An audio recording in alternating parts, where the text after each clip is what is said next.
Bonjour et bienvenue dans Faut pas croire. Depuis près de 50 ans, l'île de Chypre, ce confetti d'Europe perdu en Méditerranée, est peuplée d'1 200 000 habitants et divisée en deux. D'un côté la République de Chypre, de l'autre la partie turque. Et il y a la ville de Varosha. Bombardée en 1974, elle est devenue une ville fantôme, un symbole inhabité entouré de barbelés. Cette cité interdite pendant 47 ans a été un enjeu politique dans les négociations en vue de la réunification de l'île. Et pourtant, en 2020, le président turc Recep Tayyip Erdogan ouvre Varosha. Alors pour la première fois, les anciens habitants peuvent y revenir. Regardez ce reportage d'Angélique Kourounis.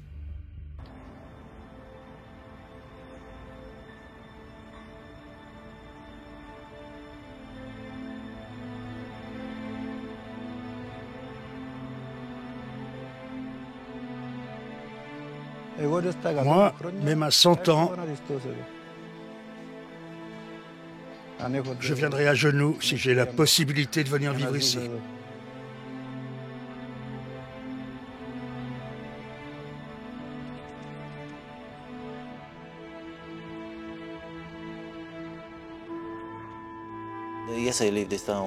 Je quitte cette ville avec beaucoup de tristesse.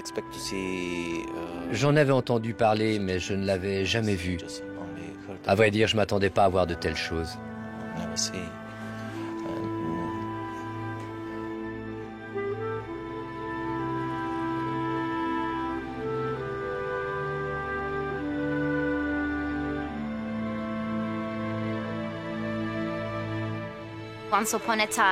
Jadis, il y a eu une guerre ici, dans ces rues.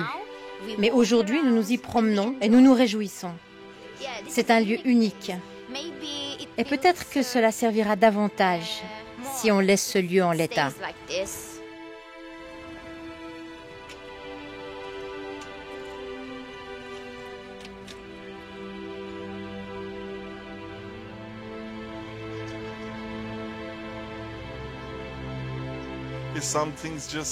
Comment est-ce que des êtres humains peuvent faire ça à d'autres êtres humains? Comment est-ce qu'on arrive à ça? C'est surprenant. Depuis 50 ans, personne n'a rien changé. Pourquoi?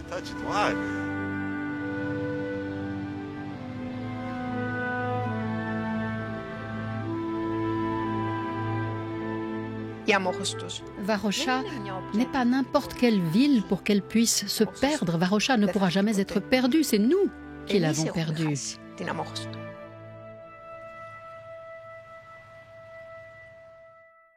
Varosha, une ville balnéaire du district de Famagusta, dans le nord de l'île de Chypre. En quelques heures, elle s'est vidée de ses 40 000 habitants, des Chypriotes grecs, le 14 août 1974.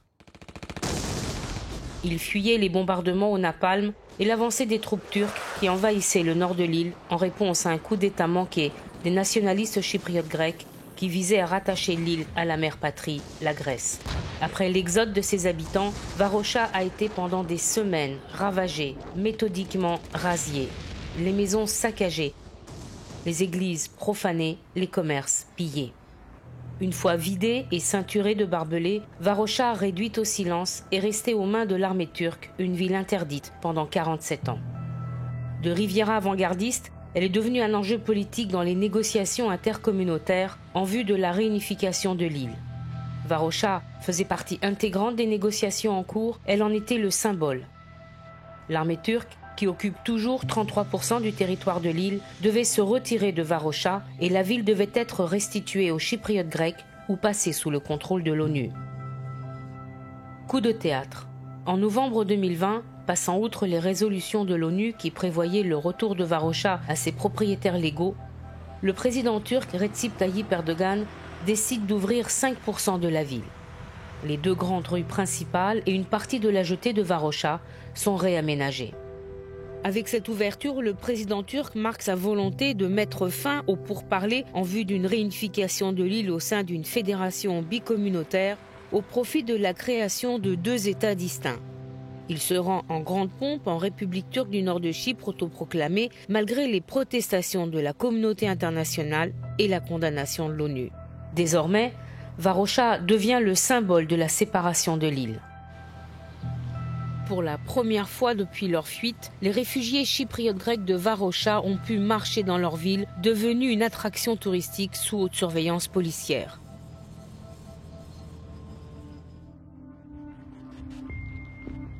Yannis Toumazis avait 14 ans quand il a fui. Les souvenirs reviennent, ils font mal.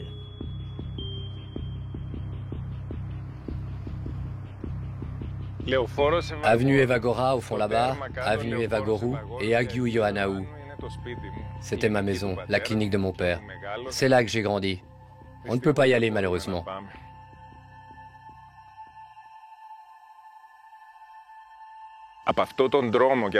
Avec cette peur et cette terreur, avec les montagnes autour du mont Pendadaklilos qui brûlaient, avec le feu qui transformait les nuits en jours, on a dû fuir. Il n'y avait aucune protection, ni militaire, ni politique. Ils nous avaient tous trahis. On a dû fuir sans rien prendre avec nous. Nous pensions revenir dans 1 ou 2 jours quand toute cette horreur serait finie. Certains ont pris de quoi se changer, d'autres plus prévoyants, un peu plus de choses. Moi, j'étais toujours celui qui s'occupait de la famille. Mais là, j'ai préparé une petite valise où j'avais mis 2 vieux souvenirs en argent de ma grand-mère, que j'avais depuis tout petit, et une robe de soirée verte de ma mère. C'est ce qui m'avait semblé le plus important à prendre. C'est devenu l'anecdote de la famille. Varosha perd peu à peu son identité. Depuis son ouverture, sa grécité disparaît. Les drapeaux turcs et chypriotes turcs remplacent les inscriptions grecques. On répète pour la visite d'Erdogan, tout doit être fin prêt. Les réfugiés chypriotes grecs de Varosha essayent de retrouver leur marque. Une seule et même question domine, le retour est-il encore possible? Comment tu vois les choses? Tragique. Il n'y a plus de retour pour nous. La situation est irréversible, les dés sont jetés. Ils viendront voir la ville pour une promenade comme touristes, avec nos amis. C'est tout ce qu'on pourra faire. On récupérera même pas nos biens. Rien, on pourra rien récupérer. Et tout est fini apparemment. La situation est tragique. La seule chose qu'on pourra faire, c'est être des touristes. Des touristes dans notre propre ville. On me dit d'aller à la manifestation de demain. Mais pourquoi y aller? Ça ne sert plus à rien. Tout est fini pour nous. J'irai tout au plus y faire un tour pour voir mes amis. Tout est fini et personne n'empêchera les Turcs de continuer ce qu'ils ont commencé. Salut, tu es Memnakis, comment vas-tu? Ça va. Tu vas revendiquer ta maison? Je voudrais bien, mais je ne sais pas si j'y ai droit, car elle se situe en dehors des 5% de la ville qu'ils ont ouvert au public. Ça ne change rien, rien du tout. Moi aussi, j'en ai une dans ces quartiers. C'est là que je veux aller, je veux le faire. Comment vas-tu? Quoi de neuf? Je suis venu voir ton village. Et alors, t'en penses quoi de mon village? Il a besoin d'un coup de peinture. Allez, on va tous s'y mettre. Ah, mon Dieu. Notre quartier a beaucoup changé. J'ai vu ma maison dès que je suis entré.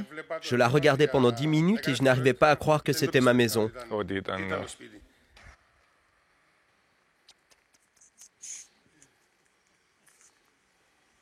Tu entends comme je respire fort. Je respire pour tenir le coup. Incroyable. Tu es allé quand? En octobre, dès qu'ils ont ouvert? Oui, oui. Tu as pu entrer chez toi? Tout de suite. Tiens, voilà. Regarde. La cuisine était fermée. J'aurais pu rentrer par le balcon. Je croyais que j'allais mourir. Cela fait 47 ans que j'en discutais avec d'autres réfugiés. On était d'accord.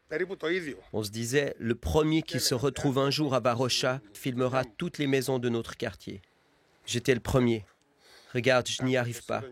J'ai filmé le stade Anotosis, j'ai marché devant chez moi et j'ai filmé quelques-unes des maisons de mes voisins pour qu'ils voient. Le plus choquant pour moi, c'était de voir les graffitis de l'époque. Pour l'Enosis, le rattachement à la Grèce. Ceux du nationaliste Grivas. Alors qu'à l'époque, on savait que s'il y avait un coup d'État, on aurait l'invasion turque. Ça provoque plus de colère que de douleur. La tristesse est là, mais la colère domine. C'est ce qui a amené la catastrophe chez nous. Et le nationalisme continue. On n'a rien compris. Ce nationalisme chypriote grec Serdar Atay l'a subi dans sa chair. Enfant, on a tenté de le noyer ici même, sur cette plage qui borde Varosha, en toute impunité parce que chypriote turc. Son père l'a sauvé in extremis. Varosha était le diamant de Chypre, mais il ne brillait pas pour tout le monde. Les chypriotes turcs y travaillaient, mais la nuit pour eux était dangereuse. Bien qu'ils vivaient sous couvre-feu à Famagoust, la ville médiévale qui jouxte les barbelés de Varosha, les lumières de Varosha les attiraient. Quand on a 20 ans, on ne tient pas compte des risques. Les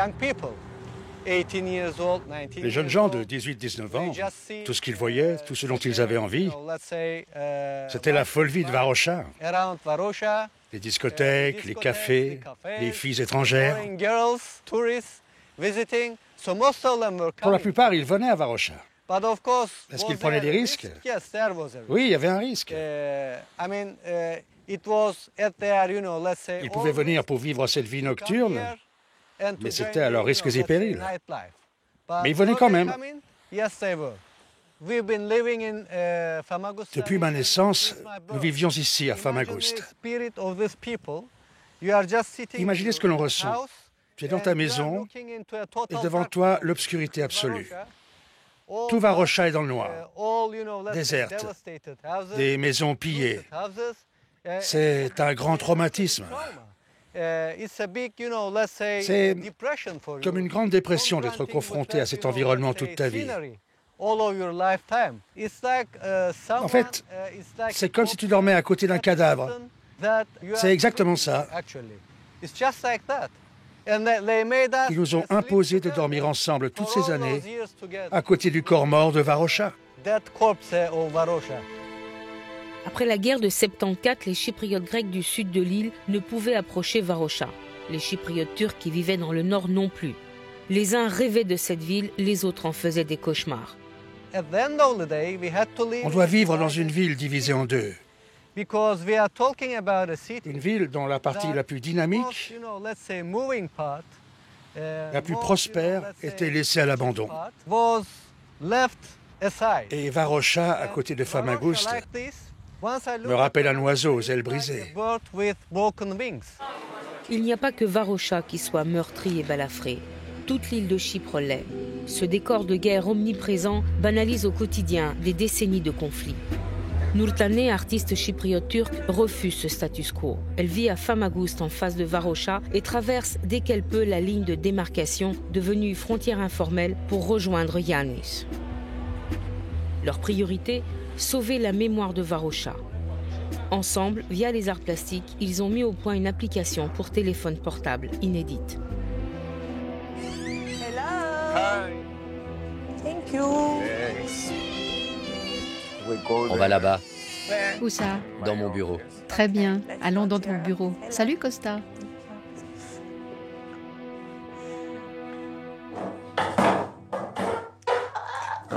C'est mon texte. Oui, les 95 points d'arrêt, c'est ta présentation. J'ai mis tous les 95 points sur un fichier qui contient tous les sonores enregistrés. Nous utilisons les sonores comme des œuvres d'art. Nous avons fait des enregistrements qui correspondent chacun à un lieu à Varosha. Si bien qu'avec un casque audio ou un téléphone portable, on peut, lorsqu'on marche dans la rue, écouter les mémoires de Yannis enregistrées,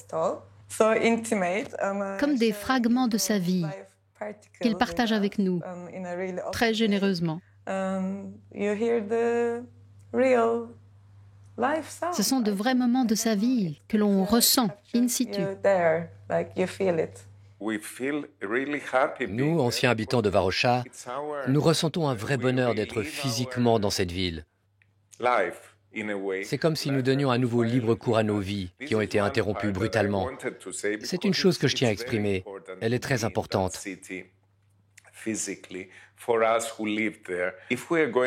Si nous voulons vivre ensemble sur cette île, nous devons coopérer. Et comme désormais les changements se font à un rythme effréné, les bulldozers arrivent constamment pour construire des hôtels, pour créer un Las Vegas de la Méditerranée, comme ils disent, il faut que notre coopération suive aussi ce rythme effréné pour réussir à mobiliser les gens à Chypre et à l'étranger si l'on veut réussir à inverser cette dynamique.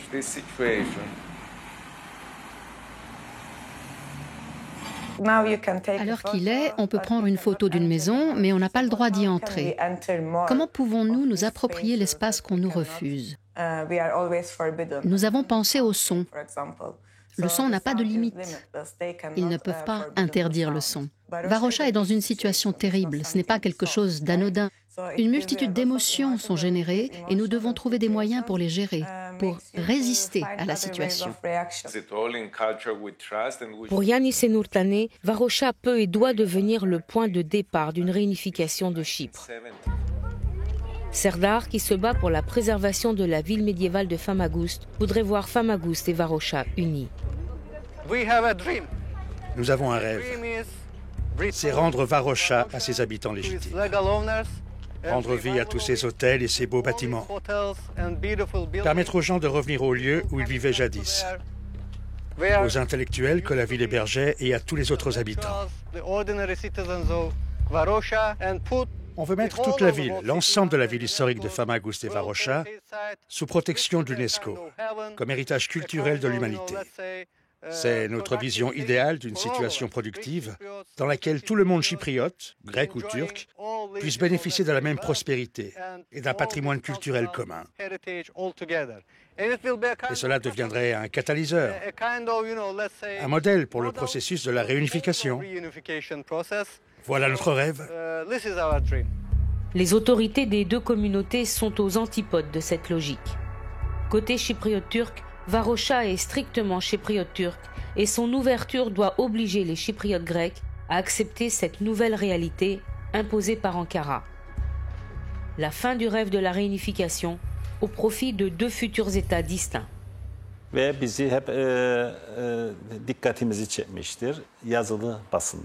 presse écrite chypriote grecque ne laisse pas de doute.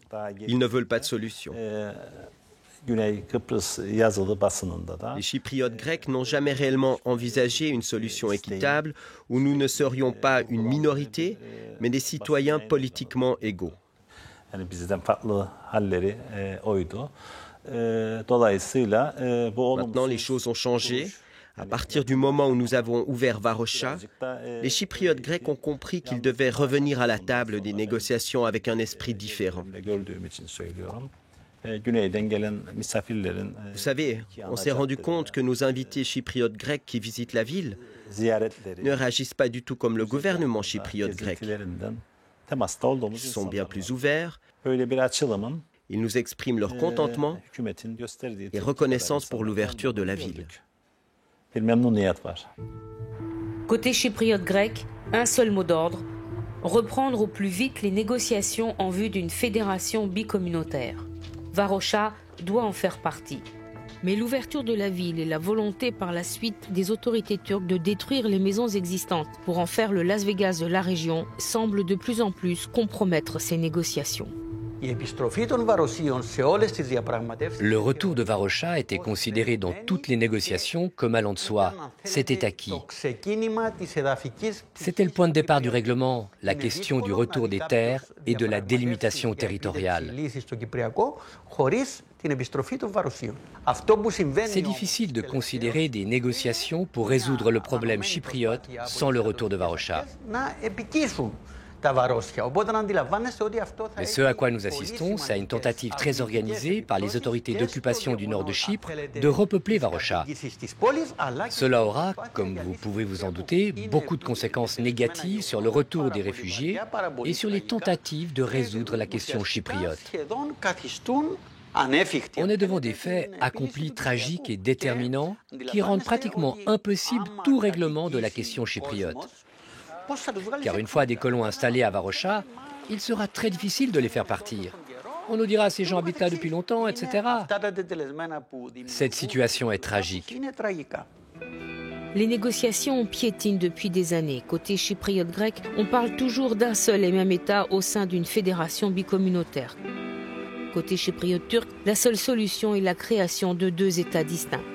Mais une autre solution pour Varosha et ses réfugiés semble possible.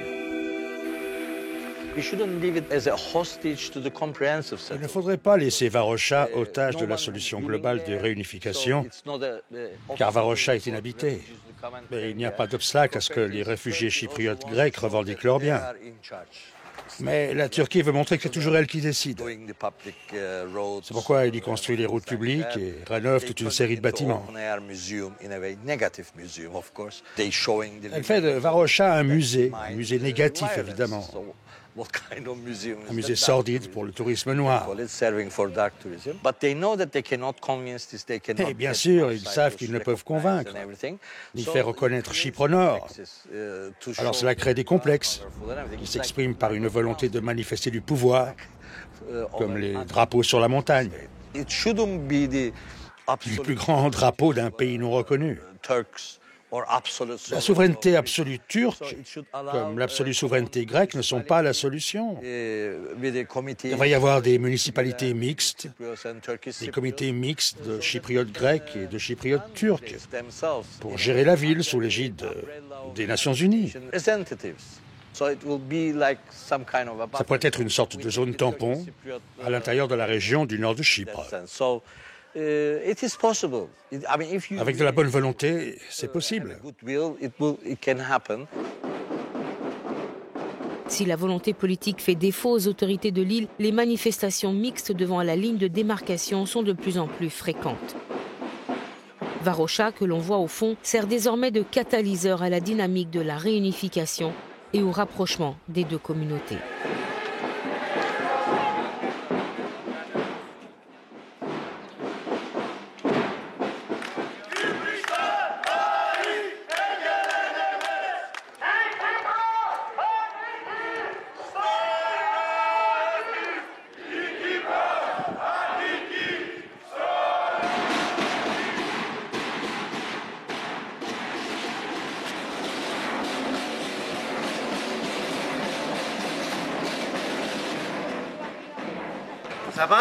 On va aller à la manifestation, sur les barricades. Nos maisons sont là-bas, j'y suis tous les jours. Tout ce qu'ils font, ces jeunes, c'est bien. Mais on ne sait pas ce que la Turquie va nous donner. Malheureusement, les Chypriotes turcs ne peuvent rien faire pour changer la situation. La Turquie ne les laisse pas décider et la Turquie décide de tout. On doit être unis.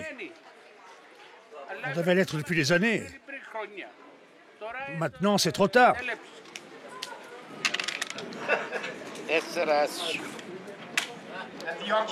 L'occupation de Chypre, comme de tout autre pays de nos jours, est un anachronisme et doit prendre fin immédiatement.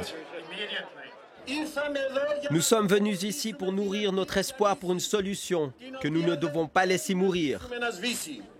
Il est tragique que nous soyons tranquillement assis sur nos canapés, dans nos maisons, alors que se dessine la division définitive de notre pays. Chypriotes grecs, Chypriotes turcs, unissons-nous, nous exigeons une solution, une réunification, la paix. Pour nous, la guerre continue. Avec le cessez-le-feu d'il y a 47 ans, on était restés dans l'attente d'un retour. La guerre, elle est à l'intérieur de nous, comme à l'extérieur.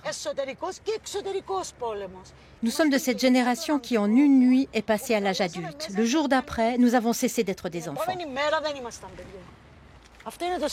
C'est ma maison là-bas. Depuis l'ouverture des passages, je viens régulièrement. Au moins 3 fois par semaine, au pire 1 fois par mois. Je m'assieds là, en face, et je bois mon café avec devant les yeux ma maison. De loin, je la savoure et je m'en vais. L'objectif pour nous tous qui avons vécu ici, c'est la réunification. Mais pour cela, il faut la réconciliation. Et pour la réconciliation, il faut apprendre à se connaître réciproquement. Ksenia veut rentrer chez elle, dans sa maison à Varosha, à n'importe quel prix. Elle s'accroche au moindre souvenir. Ces choses-là, je les ai eues par des voies pas vraiment légales. Des gens ont pu entrer dans ma maison et ils me les ont apportées.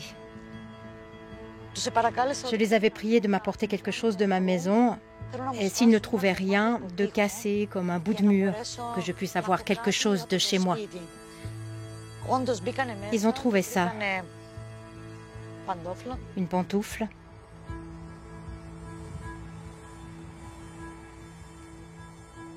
Et puis ceci qui doit être le permis de conduire de mon père. Ces photos qui prouvent que c'est ma maison. Là, c'est une sœur de mon père. Je n'avais rien de mon passé. Rien. On n'avait aucune photo de famille. Je n'ai rien de mon père quand il était jeune, ni de ses frères et de leur vie. Je ne me souviens plus d'eux. On n'a pas de photos. Aucun objet du passé. J'envie beaucoup les gens qui ont des cadres avec des photos partout dans leur maison qui datent de décennies en arrière. Peu importe qu'ils soient sans aucune valeur. Mais elles donnent une identité. Nous, quelle identité nous avons? De retour dans le sud de l'île où elle vit depuis son exil forcé, Ksenia avec d'autres femmes réfugiées mise sur une politique citoyenne pour faire avancer la cause de Varosha. Sans moyens, elle a rejoint Anna Maragou qui a fondé un parti politique avec un seul mot d'ordre, ne pas perdre la ville de Varosha. Ensemble, elles préparent un programme audacieux. Imagine un jour que nous invitions les médias du monde entier et que nous soyons chacune sur une plage, un rocher, une crique, un golfe de Chypre. C'est ça. Et qu'on leur dise, on ne part pas. C'est ça, exactement. Quoi qu'ils disent, quoi qu'ils fassent, on s'en moque, on ne partira pas. Une femme sur chaque crique de la partie de Chypre occupée et on leur dit, on ne part pas. Et on appelle les journalistes du monde entier et ils nous verront ensemble, une chypriote turque, une chypriote grecque, une turque. Des activistes de la paix, peu importe de quel côté. C'est notre vie. Allez, on part. Allons-y pour le No Man's Land. Allez.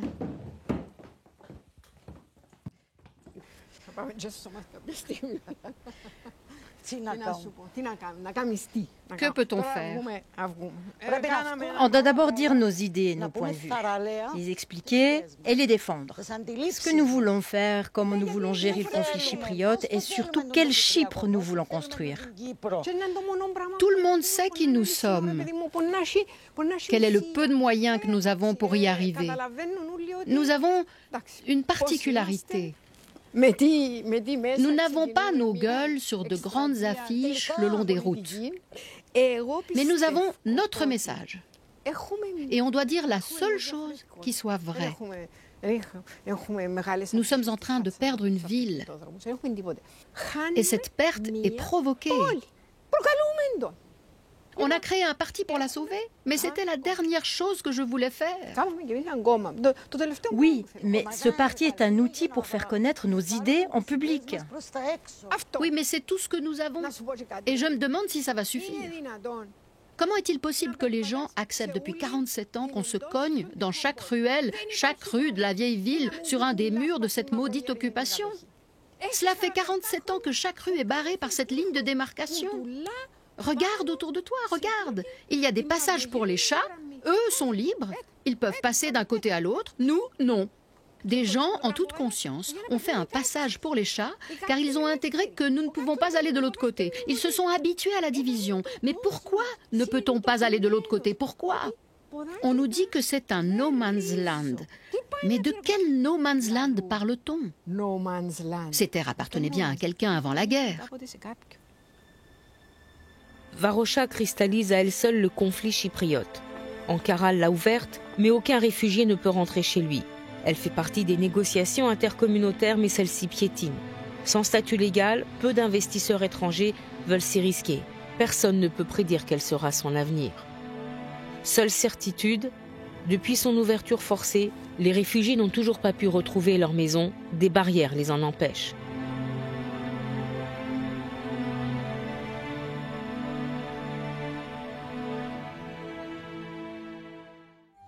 C'est la fin de cette émission. Merci de nous avoir suivis. On se retrouve la semaine prochaine dans Faut pas croire. D'ici là, je vous embrasse.